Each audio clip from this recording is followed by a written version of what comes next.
Bonjour tout le monde! Comment ça va aujourd'hui? Bonne nouvelle, il semblerait que le soleil nancéien pointe enfin le bout de son nez. Cependant, il fait encore un peu frais. Je profite donc d'une calme matinée pour revenir vers vous et aborder l'une des 4 compétences langagières évaluées en cours de langue, à savoir la compréhension orale. Dans une vidéo précédente, il était question de compréhension écrite ou de lecture. Cette vidéo établit donc la continuité entre les différentes compétences travaillées. Tous les locuteurs d'une langue donnée sont différents. Ils ont un accent qui leur est propre, des origines, un débit de parole, une façon de parler. Ils s'expriment dans des conditions diverses et variées, avec des hésitations, avec des bruits de fond, etc., etc., etc. Les cours de compréhension orale ont pour but de dresser un panorama de ces différentes actions et de ces différentes conditions d'enregistrement. Il ne s'agit pas de progresser en soi, il ne s'agit pas de se fixer un objectif, mais plutôt d'habituer son oreille et de lui permettre de se familiariser avec différents accents, différents locuteurs. J'enseigne pour ma part l'anglais britannique. Certains de mes collègues enseignent l'anglais américain. C'est ce que l'on appelle des influences pédagogiques. À chacun les siennes. Avec le temps, vous pourrez peut-être développer des affinités avec un accent ou l'autre. Pour vous y aider, le professeur exploitera avec vous des enregistrements sonores ou de courtes vidéos. Il respectera un protocole pédagogique très précis. Ce protocole est composé de 3 phases distinctes. Il y a tout d'abord la phase de découverte. Le professeur déroule l'enregistrement sans aucun arrêt ni aucune pause. Il vous permet de le découvrir et de vous en imprégner. Durant cette phase, il vous est conseillé d'écouter attentivement sans prise de notes. Cette phase est suivie par la phase dite d'exploitation. Il s'agit pour l'enseignant de faire des pauses après chaque information pertinente, de vous permettre ou non de l'attraper et de la noter sur un bout de papier.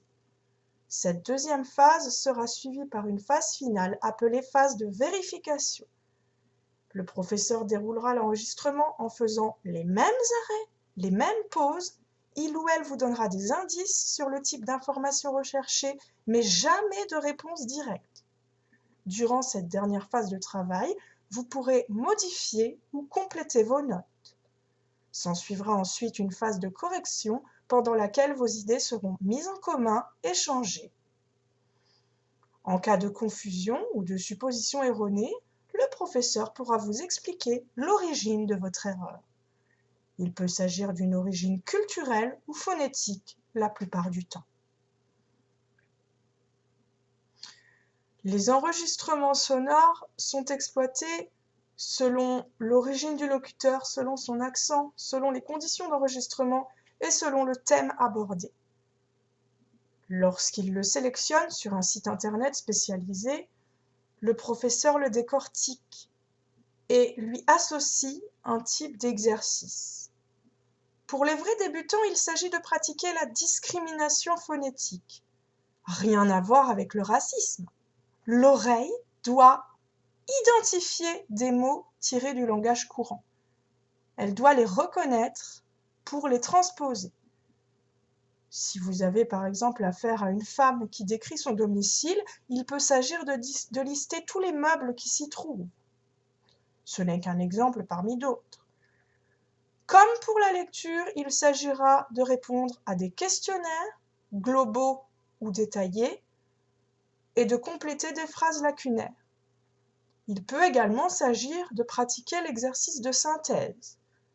Si c'est le cas, le professeur ouvrira avec vous plusieurs tiroirs, chacun d'entre eux étant associé à une thématique. Il vous demandera d'écouter l'enregistrement, d'attraper des informations diverses et de les ranger dans le bon tiroir. Si par exemple j'écoute un enregistrement sur la vie de Charlie Chaplin, je pourrais parler de sa carrière, de ses conditions de vie, de son enfance, de son apparence physique, de ses idéologies. Lorsqu'on exploite une vidéo, on ne s'y prend pas de la même façon. La plupart du temps, les vidéos sont courtes, 3, 4, 5 minutes tout au plus. Elles sont relativement structurées. Et leur titre peut également aider. Il peut nous donner des indices sur son contenu ou sur sa structure. Il faut savoir associer le son et l'image. Les images peuvent effectivement constituer une trame susceptible de nous guider dans notre écoute. Elles peuvent nous donner des indices visuels et nous permettre de ne pas courir après chaque mot entendu. On se repose sur les images pour mieux comprendre le discours.